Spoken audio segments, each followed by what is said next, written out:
would sound wrong, right? Did you hear that? That's because I'm in drop D tuning, suckers. All right. Now, it's the only part you're going to have to change for the opening riff. But then all the chords are going to be changed where you're playing them from standard tuning. If you're going to use drop D, the advantage of drop D is you can play the chords with one finger. Yeah, that's right, one finger chords. Check this out. After your main riff, by the way, this is video 4. Check out video 1, 2, and 3 if you want to learn the other parts of the song, okay? This is getting right into the song itself. The structure is G, F. So G, if you're in drop D tuning, if you don't know drop D tuning, go watch my video on how to drop D tune real quick. Okay, all you do is take your E and lower it to D. Then you play only your bass 3 strings. You don't play your skinny 3 strings, okay? That's an easy way to look at it. For this song, anyway. This is an adaptation for my students that want to just play this right now immediately, one finger version, smash through it, and then work on some of the solo stuff or whatever, right? For fun. Okay, now we have the G, which is now on your 5th fret. One finger, just push down on your 6th, 5th, and 4th strings. Yep, that's right. We count them like this. 1, 2, 3, 4, 5, 6. So we're going to fret or smish, squish, push, however you want to look at it. Squeeze those at fret number 5, okay? And that's making a G chord. And it's going to go down a whole step or 2 half steps. Each fret is a half step, okay? That's your F. So you got G, F, then C, which is up here on my 10th fret, and back to my 5th fret, G. So it goes G, then F, then C, then G. And then it repeats. So the part that most people get stuck at or trip on at first, we'll say like that, is they'll do the G, the F, the C, the G, and then they go right to the F, the C, the G, but it's not like that. It starts on the G and ends on the C. Or it starts on the G and ends on the G. Golf. Okay, not C, Charlie, golf. When you start on the G, F, foxtrot, right? C, Charlie, G, golf. Then that progression starts over again, so back on the G.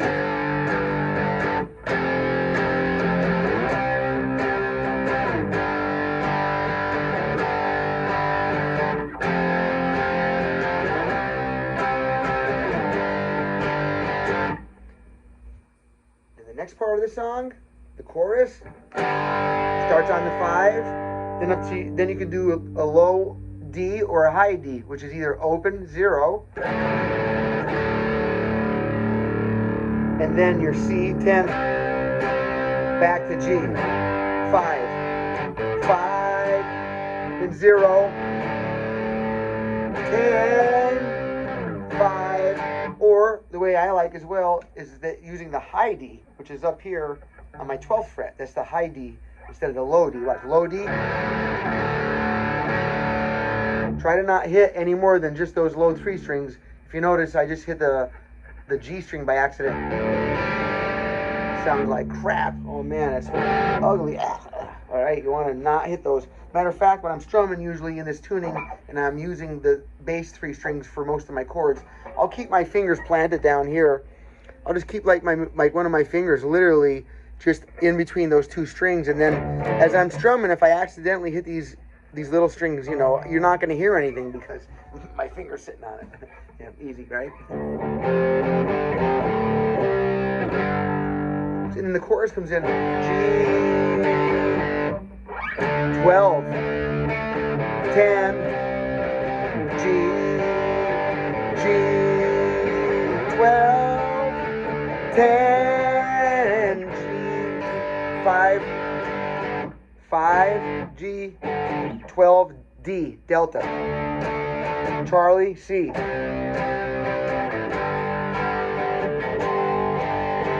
Back to the verse.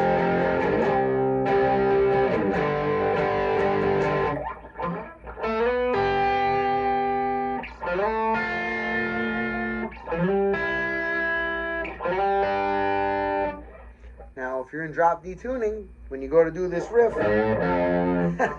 you know, in standard, at the end of the riff we go, but now we have to move it up a whole step, which is 2 half steps. Because now my G is here at my 5th fret. It's no longer at my 3rd fret.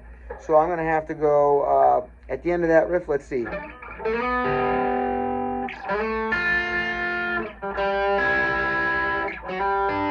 Instead of, I go. See, and then it lines up, which is pretty cool because that's kind of close to where you have to go back to that riff.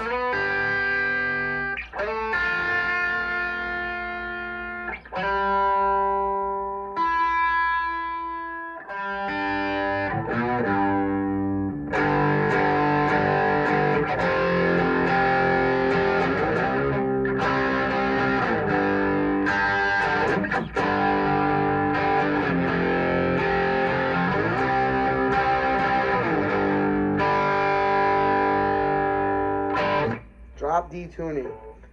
CCR John Fogerty, one of the best bands, man. I mean, they wrote a lot of good guitar riffs, a lot of great songs. Check out their greatest hits, at least, if not every album that they have. John Fogerty has equal amounts of great material out on his own without his band, Creedence Clearwater Revival, which is what CCR stands for any newbies. All right. I would just like to say, maybe for this little part here, let's see.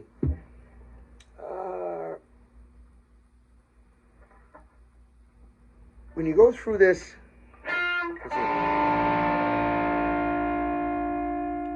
like I said, you don't have to just pick or just pluck them. You know, if you're playing the rest of the song with a pick, make sure you use the pick. If you want to be able to strum them without hitting the wrong strings, you know, eye it up over here. Look here first. Keep your hand planted over here, and then you know you'll see that these. If you keep your finger on the first string, when you hit these, if you hit the first string by accident while hitting it, you know, the 3rd and 2nd string. If I hit the first string after it, it doesn't make any noise because I'm holding a finger on it, usually a pinky or one of my fingers down here.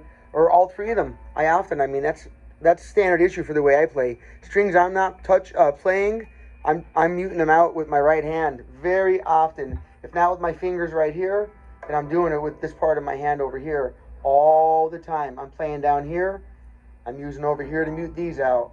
I'm up here playing, I'm using my fingers over here to mute these little strings out. It's really, really important to get to know how to do that. Matter of fact, I know it to make the difference between people being a star, literally a star, or a shining rock star. It makes a difference. Well-spoken or not, I guess, is what it's like, right? All right. Drop D. I think I covered everything in there. Yep, I did. And it's 8 minutes. That's long enough. Okay, how do I say this now? I keep forgetting. Strum happy, pick often, and smile happy. Wait, I can't remember my own catchphrase, man. Strum happy, pick well, and smile often. That's it. All right. What are you doing? Get out of here. Go practice. Rewind the video. This is video 4. Go start on number 1. All right. Later.